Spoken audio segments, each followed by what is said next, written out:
new set of guidelines to reopen the economy. Kenya leader strips his deputy of powers.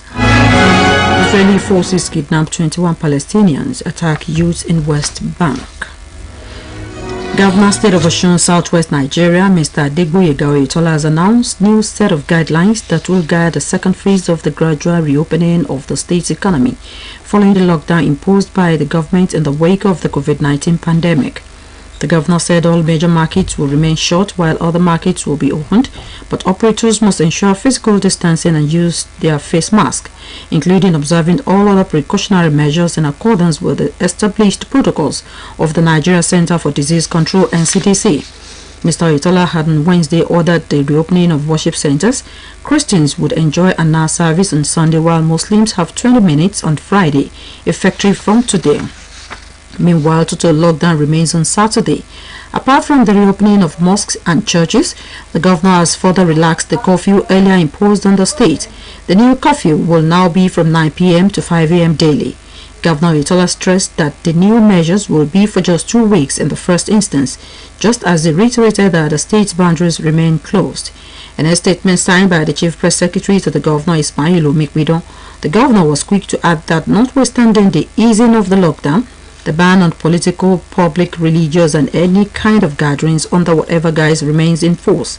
The release adds that civil servants from grade level 7 and above shall resume work. Meanwhile, the new Commissioner of Police, CP Ondi Jeremiah Ade, has been posted to Osun State Command and has assumed office following the recent redeployment of the former helmsman of the command, CP Johnson Babatunde Kukumo, to Edo State.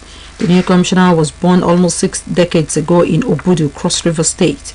A release signed by the public relations officer of the State Police Command, DSP Okwalola Olawoyin, states that the CP Ade has served in more than 15 states of the country, cutting across the 6 geopolitical zones. Kenya's President Uhuru Kenyatta has reorganized his government and stripped his deputy of power-sharing privileges.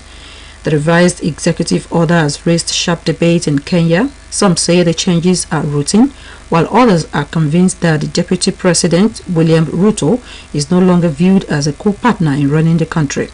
The presidency has changed its name to the Executive Office of the President, but some say it means President Kenyatta will no longer seek his deputy's approval on important state affairs. Reports say the Deputy President may also lose direct funding to his office and power to appoint a staff. The head of public service has already alerted the finance ministry of the changes ahead of next week's reading of the national budget.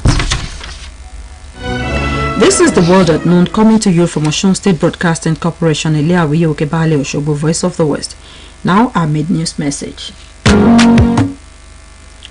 Rape and murder are heinous sins. Repent if you are guilty. Don't forget, nemesis, God cannot be mocked. Another senior former military officer has denounced President Donald Trump's threat to use troops to suppress ongoing protests in the United States. The ex-Joint Chiefs of Staff Chairman, General Martin Dempsey, said on a public radio that Mr. Trump's remarks were very troubling and dangerous. Early this week, the president threatened to deploy the military to quickly solve the unrest if states fail to act. Mainly peaceful protests have spread across the U.S. since the death of African-American George Floyd in police custody last month. Israeli military has kidnapped as many as 21 Palestinians during swoops across the West Bank and attacked the Palestinian youths protesting settler raids in the occupied territory.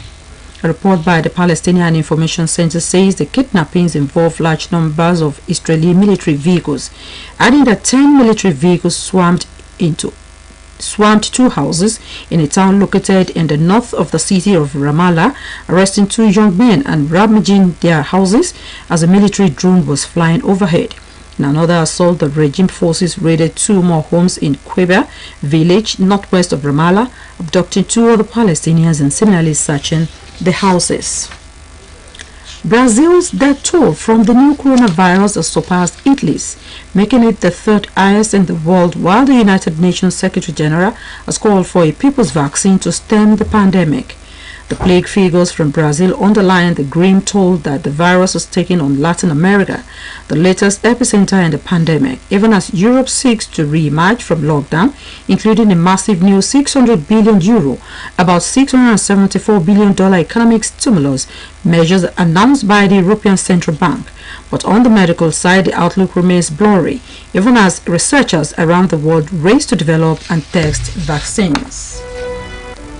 And here again are the highlights of the world at noon.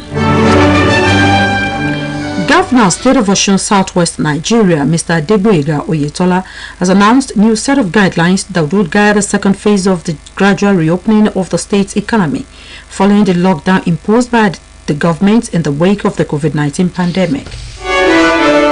Kenya's President Uhuru Kenyatta has reorganized its government and stripped its deputy of power-sharing privileges. Israeli military has kidnapped as many as 21 Palestinians during swoops across the West Bank and attacked the Palestinian youth protesting settler raids in the occupied territory. That was the World at Noon, edited by Tunde Adeyemo and delivered by Titilokbe Ajiboye.